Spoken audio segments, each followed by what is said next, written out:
ಅಧ್ಯಕ್ಷರು 4 ಲೋಕಸಭೆಗೆ ಸಂಬಂಧಪಟ್ಟಂತ ಒಂದು ಕ್ಲಸ್ಟರ್ ಮಾಡಿದಿರಿ. ಅದರ ಮುಖ್ಯಸ್ಥರು ಮತ್ತು ಇನ್ಚಾರ್ಜಸ್ ಏನು ಜಿಲ್ಲೆಯ ಇನ್ಚಾರ್ಜ್ಗಳು ಏನು ಮಾಡಿದಿರಿ ಅವರ ಸಭೆಯನ್ನು ಕರೆದಿದ್ದೀರಿ. ಮುಖ್ಯವಾಗಿ ಇವತ್ತು ಚರ್ಚೆ ಬಂದಂಥದ್ದು ರಾಮ ಮಂದಿರ ನಿರ್ಮಾಣ ಮಾಡುವಂಥ ಒಂದು ನೇತೃತ್ವವನ್ನು ನರೇಂದ್ರ ಮೋದಿಯವರು ತೆಗೆದುಕೊಂಡು ಏನು 500 ವರ್ಷಗಳಿಗೂ ಮೇಲ್ಪಟ್ಟು ಏನು ಒಂದು ರೀತಿಯ ಗುಲಾಮಗಿರಿಯ ಸಂಕೇತ ಇತ್ತು ಅದು ತೊಲಗೋಗಿ ರಾಮ ಮಂದಿರ ನಿರ್ಮಾಣ ಮಾಡೋ ಮುಖಾಂತರ ನಮ್ಮ ದೇಶಕ್ಕೆ ಒಂದು ಕೀರ್ತಿಯನ್ನು ಗೌರವವನ್ನು ತಂದುಕೊಟ್ಟಂಥ ಪ್ರಧಾನಿ ನರೇಂದ್ರ ಮೋದಿಯವರಿಗೆ ಅಭಿನಂದನೆ ಸಲ್ಲಿಸುವಂಥ ನಿರ್ಣಯಕ್ಕೆ ಎಲ್ಲರೂ ಸರ್ವ ಒಮ್ಮತವಾಗಿ ಜೈ ಶ್ರೀರಾಮ್ ಅಂತ ಘೋಷಣೆ ಕೂಗೋ ಮುಖಾಂತರ ಎಲ್ಲರೂ ಕೂಡ ಸಹಮತ ವ್ಯಕ್ತ ಮಾಡಿದ್ದಾರೆ. ಯಾವ ಬಾಬರ್ ಒಬ್ಬ ಮತಾಂಧ ಸಂಸ್ಕೃತಿಯನ್ನು ಹಾಳು ಮಾಡಬೇಕಾದ್ರೆ ರಾಮವನ್ನು ಧ್ವಂಸ ಮಾಡಬೇಕು ಅಂತೇಳಿ ಅವನ ಮಂತ್ರಿಮಂಡಲದಲ್ಲಿ ತೀರ್ಮಾನವನ್ನು ಜಾರಿಗೆ ತಂದು ಇಡೀ ಹಿಂದೂಗಳಿಗೆ ಒಂದು ರೀತಿಯ ಅವಮಾನವನ್ನು ಮಾಡಿದ್ದ. ಅದರ ಸಂಕೇತವಾಗಿದ್ದಂಥ ಡೂಮ್ಗಳು ಬಿದ್ದೋಗಿ ಈಗ ಭವ್ಯ ರಾಮ ಮಂದಿರ ನಿರ್ಮಾಣ ಆಗಿದೆ. ಇದರ ಪೂರ್ತಿ ಕ್ರೆಡಿಟ್ ಸನ್ಮಾನ್ಯ ನರೇಂದ್ರ ಮೋದಿಯವರಿಗೆ ಸೇರಬೇಕು. ಪೂರ್ತಿ ಕ್ರೆಡಿಟ್ ಪೂರ್ಣ ಮಟ್ಟದಲ್ಲಿ. ಯಾಕೆಂದರೆ ಹಿಂದೆ ಸೋಮನಾಥ ದೇವಾಲಯ ನಿರ್ಮಾಣ ಮಾಡಿದಾಗ ರಾಷ್ಟ್ರಪತಿಗಳಿಗೆ ಒಂದು ನೆಹರು ಅವರು ಪತ್ರ ಬರೀತಾರೆ, ನೀವು ಆ ಕಾರ್ಯಕ್ರಮಕ್ಕೆ ಹೋಗಬಾರದು ಅಂತೇಳಿ. ಈಗ ಕಾಂಗ್ರೆಸ್ ನಾಯಕರು ಹೇಳ್ತಾ ಇದ್ದಾರೆ ಪ್ರಧಾನಮಂತ್ರಿಗಳು ಉದ್ಘಾಟನೆ ಮಾಡಬಾರ್ದು, ರಾಷ್ಟ್ರಪತಿಗಳು ಉದ್ಘಾಟನೆ ಮಾಡಬೇಕು. ಆಗ ರಾಷ್ಟ್ರಪತಿಗಳು ಹೋಗಬಾರ್ದು ಅಂದವರು ಈಗ ಹೆಂಗೆ ರಾಷ್ಟ್ರಪತಿಗಳಿಗೆ ಆಹ್ವಾನ ಕೊಡಬೇಕು ಅಂತ ಏನು ದ್ವಂದ್ವ ಹೇಳಿಕೆಯನ್ನು ಕೊಟ್ಟಿದ್ದಾರೆ. ಅದೇ ರೀತಿ ಅಫಿಡವಿಟ್ ಕೂಡ ಹಾಕಿದ್ದಾರೆ, ರಾಮ ಒಬ್ಬ ಕಾಲ್ಪನಿಕ ವ್ಯಕ್ತಿ ಅಂತ.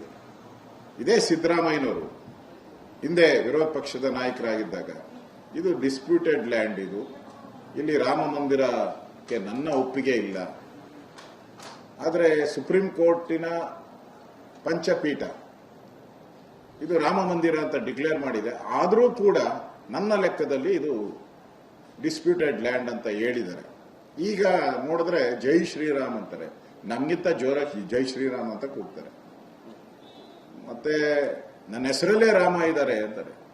ಇನ್ನೊಬ್ಬರು ಬಹಳ ಮುಂದೆ ಹೋಗಿ ನಾನು ಶಿವನ ಕುಮಾರ ಅಂತ ಹೇಳ್ತಾರೆ. ಸ್ವಾಮಿ, ಹೃದಯದಲ್ಲಿ ಟಿಪ್ಪುನ ಇಟ್ಕೊಂಡು, ಹೃದಯದಲ್ಲಿ ಟಿಪ್ಪು ಸುಲ್ತಾನ್ ಇಟ್ಕೊಂಡು ಬಾಯಿಲ್ ರಾಮ ಅಂದ್ರೆ ಏನು ಉಪಯೋಗ ಆಗಲ್ಲ. ಹೃದಯ ಇಂಪಾರ್ಟೆಂಟ್. ನಿಮ್ ಹೃದಯದಲ್ಲಿ ಅದಿಲ್ಲ, ನಿಮ್ ಹೃದಯದಲ್ಲಿ ರಾಮ ಇಲ್ಲ, ಬರೀ ಟಿಪ್ಪು ತುಂಬಿದ್ದಾನೆ. ಅದರಿಂದ ನಿಮ್ಮ ಈ ವಿರೋಧಿ ನೀತಿ ಏನಿದೆ ಅದು ಈ ಕೆಲಸದಲ್ಲಿ ವರ್ಕೌಟ್ ಆಗಲ್ಲ.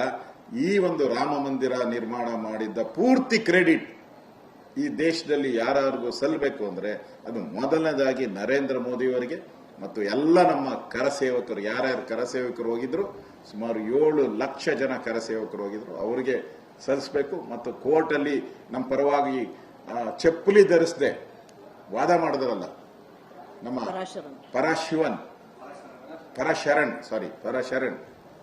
ಅವ್ರ ಬಗ್ಗೆ ನಾನು ಆರ್ಟಿಕಲ್ ಓದ್ತಾ ಇದ್ದೆ. ಅವರು ಒಂದು ನ್ಯಾಯ ಪೈಸೆ ದುಡ್ಡು ತಗೊಂಡಿಲ್ಲ, ಕಾಲಿಗೆ ಚಪ್ಪಲಿ ಹಾಕದೆ ವಾದ ಮಾಡಿದ್ರು. ಅವ್ರಿಗೆ ಈ ಎಲ್ಲ ಕ್ರೆಡಿಟ್ ಸಲ್ಲಬೇಕು. ಇದನ್ನ ಏನೋ ಜೈ ಶ್ರೀರಾಮ್ ಅಂದ ತಕ್ಷಣ ನಿಮ್ಗೇನು ಬರಲ್ಲ, ಅದನ್ನ ಕಾಂಗ್ರೆಸ್ ಅವರು ಅರ್ಥ ಮಾಡ್ಕೋಬೇಕು. ಎರಡನೇದಾಗಿ ನಮ್ಮ ನಿಲುವಳಿಗಳು ಇವತ್ತು ಕಾಂಗ್ರೆಸ್ಸಿನ ಜನವಿರೋಧಿ ನೀತಿ, ಅದರ ಬಗ್ಗೆ ಬಸವರಾಜ ಬೊಮ್ಮಾಯಿ ಅವರು ಕೂಡ ನಿಲುವಳಿಯನ್ನ ಮಂಡನೆ ಮಾಡ್ತಾ ಇದ್ದಾರೆ. 8 ತಿಂಗಳಾಯಿತು, ಒಂದೇ ಒಂದು ಕಾಮಗಾರಿನೂ ಎಲ್ಲೂ ಕೂಡ ಪ್ರಾರಂಭ ಆಗಿಲ್ಲ. ಹಿಂದೆ ನಡೀತಾ ಇದ್ದಂಥ ಎಲ್ಲ ಕಾಮಗಾರಿಗಳು, ನೀರಾವರಿ ಯೋಜನೆಗಳು, ಬಡವರಿಗೆ ಏನೇನು ಸ್ಕಾಲರ್ಶಿಪ್ಸ್ ಇರ್ಬೋದು, ಅವ್ರಿಗೆ ಬೆಂಗಳೂರಲ್ಲಿ ನಾವು ಆಟೋ ರಿಕ್ಷಾ ಕೊಡ್ತಾ ಇದ್ರಿ, ಟೈಲರಿಂಗ್ ಮಿಷಿನ್ ಕೊಡ್ತಾ ಇದ್ರಿ, ಲ್ಯಾಪ್ಟಾಪ್ ಕೊಡ್ತಾ ಇದ್ರಿ. ಈಗ ಲ್ಯಾಪು ಇಲ್ಲ, ಟಾಪು ಇಲ್ಲ.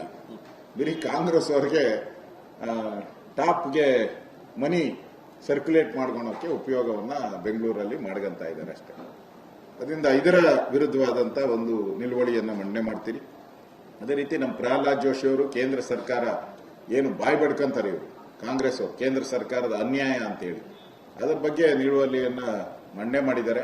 ಅದು ಕೂಡ ಅನುಮೋದನೆ ಮಾಡಿದಿರಿ, ನಾವೆಲ್ಲರೂ ಕೂಡ ಅನುಮೋದನೆ ಮಾಡಿದಿರಿ.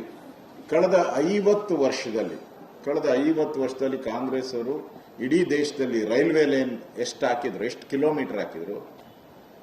34,000 ಎಲೆಕ್ಟ್ರಿಫಿಕೇಶನ್. 33,000 ಎಲೆಕ್ಟ್ರಿಫಿಕೇಶನ್.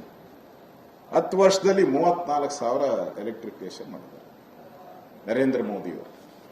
ಇದೊಂದೇ ಒಂದು ಸೆಕ್ಟರ್ ಅಲ್ಲಿ ನಾನು ಹೇಳ್ತಾ ಇರೋದು. ಇನ್ನು PWD ತಗೊಂಡ್ರೆ ಅದು ಬಿಡಿ, ಒಳ್ಳೆ ಬುಲೆಟ್ ಟ್ರೈನ್ ತರ ಹೋಗ್ತಾ ಇದೆ PWD. ಹೈಯೆಸ್ಟ್ ಮನಿ ಇವ್ರು 52 ಕೊಟ್ಟದ್ದು 10 ವರ್ಷದಲ್ಲಿ ನಮ್ಮ ಗಡ್ಕರಿ ಅವರು ಹಣ ಕೊಟ್ಟಿದ್ದಾರೆ. ಮತ್ತೆ ಬರ ಪರಿಹಾರದಲ್ಲೂ ಅಷ್ಟೇ ಮನಮೋಹನ್ ಸಿಂಗ್ ಅವರು ಏನು ಕೊಟ್ಟಿದ್ದಾರೆ 3,000 ಕೋಟಿ. ನನ್ನ ಹತ್ರನೇ ದಾಖಲೆ 3,380 ಕೋಟಿ ಏನೋ ಅವ್ರದ್ದು. ನಮ್ದು 11,280 ಕೋಟಿ 10 ವರ್ಷದಲ್ಲಿ 9 ವರ್ಷದಲ್ಲಿ. ಅಂದ್ರೆ ಯಾವುದರಲ್ಲೂ ಕರ್ನಾಟಕಕ್ಕೆ ಅನ್ಯಾಯ ಮಾಡಿಲ್ಲ. ಅದೆಲ್ಲ ದಾಖಲೆಗಳನ್ನ ಕೊಟ್ಟಿದ್ದೀರಿ. ಇವತ್ತು ಪ್ರೆಸೆಂಟ್ ಮಾಡಿದ್ದಾರೆ ಸನ್ಮಾನ್ಯ ನಮ್ಮ ಜೋಶಿ ಅವರು, ನಮ್ಮ ಕೇಂದ್ರದ ಸಚಿವರು. ಮತ್ತೆ ಮುಂದೆ ಮಧ್ಯಾಹ್ನ ಆದ್ಮೇಲೆ ಸಂಜೆ ನಮ್ಮ ಲೋಕಸಭೆಗೆ ಸಂಬಂಧಪಟ್ಟಂತ ಕಾರ್ಯಯೋಜನೆಗಳನ್ನು, ಚುನಾವಣೆಯ ಕಾರ್ಯಯೋಜನೆಗಳನ್ನ ಯಾವ ರೀತಿ ಮಾಡಬೇಕು, ಈ ಕ್ಲಸ್ಟರ್ ಏನ್ ಮಾಡಿದಿರಿ ಅಲ್ಲಿ ಕಾರ್ಯ ಪ್ರಾರಂಭ ಆಗುವಂಥದ್ದಕ್ಕೂ ಮಾಡಿದಿರಿ. ನಾವು ಕೂಡ ವಿಧಾನಸಭೆ ಅಧಿವೇಶನಕ್ಕೆ ಮುಂಚೆ ನಾವು ಕೂಡ ಈಗಾಗಲೇ ಬರದ ಬಗ್ಗೆ ಒಂದು ಹೋರಾಟವನ್ನು ಮಾಡಿದಿರಿ. ಮತ್ತೇನೂ ಕೂಡ ನಾನು 29ನೇ ತಾರೀಕಿಂದ ನಾನು ಈಗ ರಾಜ್ಯ ಸರ್ಕಾರ ಮಾಡಿರೋ ದ್ರೋಹದ ಬಗ್ಗೆ, ರೈತರಿಗೆ ದ್ರೋಹ ಮಾಡಿರೋದು, ಮುಲ್ಲಾಗಳಿಗೆ 10,000, ರೈತರಿಗೆ 105 ಕೋಟಿ, ಮುಲ್ಲಾಗಳಿಗೆ 10,000, 10,000 ಒಂದೇನೋ ಇರ್ಬೇಕಲ್ಲ, 10,000 ಕೋಟಿ ಮುಲ್ಲಾಗಳಿಗೆ, ರೈತರಿಗೆ 105 ಕೋಟಿ. ಎಲ್ಲಿ ಲೆಕ್ಕ ಹಾಕೊಳ್ಳಿ, ಅದರಲ್ಲಿ 1% ಇಲ್ಲ. ಇದು ರೈತರ ಬಗ್ಗೆ ಈ ಸರ್ಕಾರಕ್ಕೆ ಇರುವಂತ ಕಾಳಜಿ. ಓಕೆ, ಎಲ್ಲರೂ ಧನ್ಯವಾದ. ಇದು ನಡೀತಾ ಇರುವಂತದ್ದು. ನಾನು ಸೋಮಶೇಖರ್ ಅವರು ನನ್ನ ಹತ್ರ ಕಳೆದ ಒಂದು ವಾರದಿಂದನೂ ಮಾತಾಡಿದ್ರು. ನಾನು ಯಾವುದೇ ಕಾರಣಕ್ಕೂ ಬಿಟ್ಟು ಹೋಗಲ್ಲ ಅಂತ ನನ್ನ ಹತ್ರನೇ ಅವರೇ ಫೋನ್ ಮಾಡಿದ್ದು, ನಾನಲ್ಲ, ಅವರೇ ಫೋನ್ ಮಾಡಿ ನನ್ನ ಹತ್ರ ಮಾತಾಡಿದ್ದಾರೆ. ನಾನು ಆನ್ ದಿ ರೆಕಾರ್ಡ್ ಹೇಳ್ತಾ ಇದ್ದೀನಿ. ಅವರೇ ನನಗೆ ವಾರದಿಂದ ಫೋನ್ ಮಾಡಿದ್ರು. ನಾನು ಯಾವುದೇ ಕಾರಣಕ್ಕೂ ಪಾರ್ಟಿ ಬಿಡಲ್ಲ. ಆದರೆ ನನ್ನ ಕ್ಷೇತ್ರದ ಅಭಿವೃದ್ಧಿ ದೃಷ್ಟಿಯಿಂದ ಕೆಲವು ಸರಿ ಹೋಗ್ಬೇಕಾಗುತ್ತೆ, ಅದಕ್ಕೇನು ತಾವು ಬೇಜಾರು ತಿಳ್ಕೊಬಾರ್ದು ಅಂತ ಹೇಳಿದ್ದಾರೆ. ಸೊ ನನಗೆ ಇರೋ ಮಾಹಿತಿ ಪ್ರಕಾರ ಅವರೇನು ಯಾವುದೇ ಕಾರಣಕ್ಕೂ ಹೋಗುವಂತ ಇದಿಲ್ಲ. ಇದು ಪಕ್ಕ ಅಲ್ಲ, ಈಗ ಹೋಗ್ಬಾರ್ದಲ್ಲ. ಈಗ ನೋಡ್ರಿ, ಅವ್ರು ಯಾವುದು ಪಾರ್ಟಿ ವಿರುದ್ಧವಾಗಿ ಏನು ಮಾತಾಡಿಲ್ಲ. ಅವರು